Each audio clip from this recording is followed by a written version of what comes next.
Mentally ஸ்ட்ராங்னு எனக்கு தெரியும். அவ பிசிக்கலி இவ்வளவு ஸ்ட்ராங்ன்றது எனக்கு இங்க வந்துதான் நான் பாக்குறேன். ஏன்னா சொல்லிட்டு போனா, அம்மா நான் இந்த இதுதான் உன்னால முடியும், முடிந்த வரைக்கும் நீ போராடு, அவ்வளவுதான்.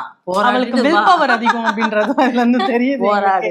ஆனா எங்களுக்கு ஆச்சரியம், இவ்வளவு இது ஸ்ட்ராங்கா விளையாடுறாளே சொல்லிட்டு. இது நீ சொன்ன மாதிரி ரயான் இப்படி பிடிச்சா அமுக்கண்டோம். அந்த விழுந்த உடனே நான் பயந்துட்டேன். இந்த ஆனந்தி பொம்மை இதுல பிடிச்சி வலிச்சா பின்னாடி அடிபட்டுன்னு ரொம்ப பயமாயிடுச்சு. ஐயோ தலையில அடிபட்டுருச்சு, என்ன ஆச்சு சொல்லிட்டு உள்ள போயிட்டு மெடிக்கல் இது போயிட்டு வந்தாங்க. அப்புறம் தண்ணி நிறைய குடிக்கும், அதெல்லாம் நான் பார்த்துட்டே தான் இருந்தேன். ஐயோ தண்ணி நிறைய குடிக்க சொல்லிக்கிறாங்கம்மா, தண்ணி குடிக்கணாவோ இது பண்ணணும். ஏன்னா அவளுக்கு சிசரின் தான் பாப்பா. அப்போ ஸ்பைனல் கார்டில் ஊசி போட்ட உடனே அது அந்த சின்ன ஊசி அந்த இதில் இன்ஜெக்ஷன் போட்டது ஹோல் மூடலையா. அந்த எஃபெக்ட் இங்கே இது பண்ணி அவள் தலையை தூக்க முடியாது, அந்த மாதிரி இருந்தாவோ.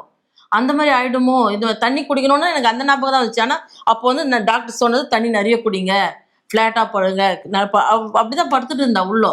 ஐயோ எனக்கு அதெல்லாம் எதனா ஒன்று ஆயிடுமா குழந்தைக்கு சொல்லிட்டு ரொம்ப பயந்துட்டான்னு.